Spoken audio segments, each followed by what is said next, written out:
او کوم چې د خپل خپلوانو قدر او عزت نه کوي او د هغې سپکاوی کوي نو هغه چې کوم دی کم صله رحمي ده او کم محبت دی د خاندانونو په منځ کې هغې ته نقصان ورسولو.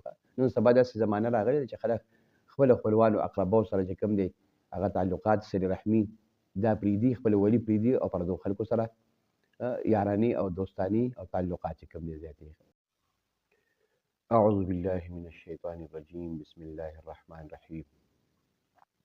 زما عزتمندو د واعظ او د نصیحتونو په دې سلسله کې یو بهترین واعظ دی، یو بهترین نصیحت دی، د نبی کریم صلی الله علیه وسلم حدیث د هغې مفهوم دی، زه ستاسو مخکې عرض کوم. نبی کریم صلی الله علیه وسلم فرمایي چا چې د 5 څیزونو اهانت وکړو، سپکاوی وکړو، نو د 5 څیزونو ته نقصان ورسولو. چا چې د 5 څیزونو اهانت او سپکاوی وکړو نو د 5 څیزونو ته نقصان ورسولو. من استخف بالعلماء خسر الدین. وی چا چې د علماو سپکاوی وکړو، عالم ته سپک ګوري نو هغه خپل دین ته نقصان ورسولو. کم سړی چې د عالمانو سپکاوی کوي، په سپک نظر ورته ګوري، هغه خپل دین چې کوم دی سپک کو، خپل دین ته نقصان ورسولو. ولې؟ ځکه چې د دین مونږ د چا نه زده کوو، د دین خبرې مونږ د چا نه زده کوو، د علما کرامو نه زده کوو. نو علما دا د پیغمبرانو وارثان دي، د پیغمبرانو په موسله باندې ناست دي، مونږ ته ښې خبرې کوي، مونږ ته قرآن حدیث بیانوي. نو که مونږ هغې ته سپک وکتو نو خپل دین ته چې کوم دی نقصان ورسولو. زما عزتمندو تاسو ګورئ نن سبا په سوشل میډیا باندې اکثر یو منظمه گروه، یو منظم جماعت په دې خبرې پسې لګېدلی دی او هغې ته باقاعده د غیرو نه پیسې میلاویږي، هغې د علماو سپکاوی کوي او صرف په دې نیت باندې چې خلک د علماو نه بدزه نه شي، د دین نه بدزه نه شي.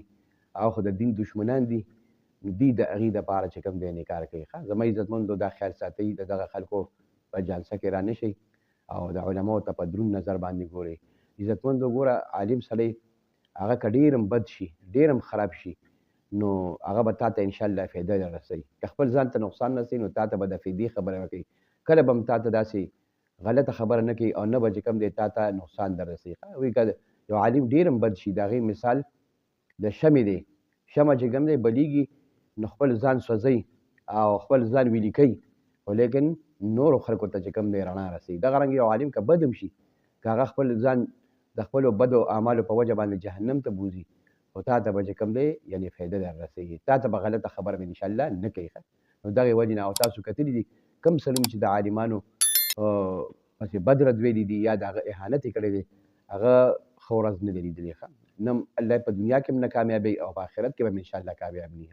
نو دغې وجې نه که د عالمانو قدر نه شئ کولی او نو بدې خبرې ورپسې مه کوئ.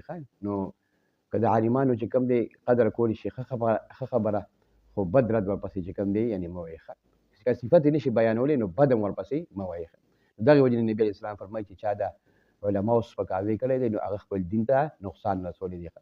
او من استخف بالامراء خسر الدنیا. او چا چې د خپلو امیرانو کوم حاکمان په الله پاک مقرر کړي دي د هغې سپکاوی کړی دی نو هغې خپلې دنیا ته نقصان رسولی دی، ځکه چې د هغه د اطاعت نه ځان وباسي. بس چې الله در باندې یو سړی مقرر کو او امیر در باندې مقرر کو، مشر در باندې مقرر کو، هغه هر څنګه او ستا په وجه باندې مقرر شو او تایید وکړو نو بیا چې کوم دی د هغه اطاعت هم په تا باندې چې کوم دی یعنې واجب دی. نو دغې وجې نه که د هغه نه د هغه سپکاوی ته کوي نو خپلې دنیا ته نقصان ورسوي. دغه رنګې نبي علیه السلام فرمایي ومن استخف بالجیران خسر المنافع. او کوم سړی د خپل ګاونډي ته سپک ګوري او د هغه استخفاف کوي، د هغه اهانت کوي، نو هغه خپل نفع چې کوم دی هغې ته نقصان رسوي. ځکه چې د ګاونډي سره ستا ډېرې نفع تړلی شوي دي. ګاونډي خو دې دپاره چې کله مطلب دی په غم ښادۍ کې ستا په کار باندې راځي، ته د هغه په کار باندې راځي، هغه ستا په کار باندې راځي. او که ته د هغه اهانت او سپکاوی کوي نو تا باندې کله بیا سخته ورځ راشي، غم او خوشحالۍ کې بیا هغه تا نه مخ اړوي، نو بیا ته هغه ته محتاج یې. نو ځان مطلب دا دی چې خپل نفع ته دی او منافعو ته دی نقصان چې کوم دی ورسولو. دغه رنګې نبي کریم صلی الله علیه وسلم فرمایي من استخف بالاقرباء خسر الموده. او کوم چې د خپلو خپلوانو قدر او عزت نه کوي او د هغې سپکاوی کوي نو هغه چې کوم دی کم صله رحمي ده او کم محبت دی د خاندانونو په منځ کې هغې ته نقصان ورسولی.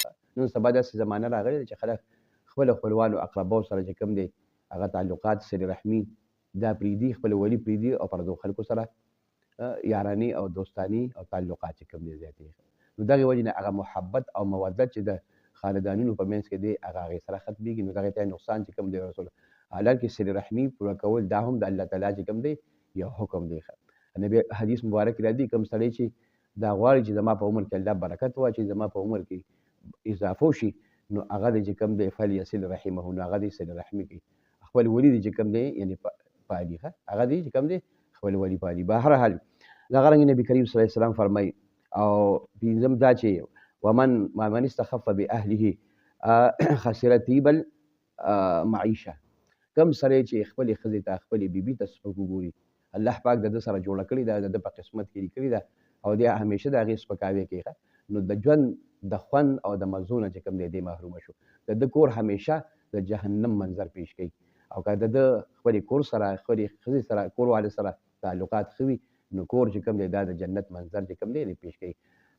میا بیوي چې کوم دی ښځه خاوند دا د زندګۍ د ژوند چې کوم دی د ګاډي دوه پایې دي او چې کله مطلب دی د ګاډي پایې دواړه سمي نو مطلب دی ګاډی رواني مخ په بره باندې رواني خپل منزل طرف ته چې کوم دی سفر کوي او کله چې د دې یو پایم چې کوم دی پنچره شوه د ګاډي یو پایم چې کوم دی یعنې خرابه شوه نو ګاډی پټه په باندې چې کوم دی ودرېږي. نو که دې کې مطلب دی سړي کې نقصان یا ښځه کې نقصان او د یو بل د حقوقو خیال نه ساتي نو د ژوند ګاډی پټه په باندې ودرېږي.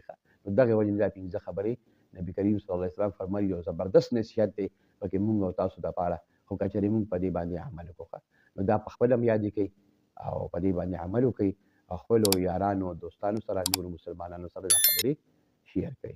واخر دعوانا.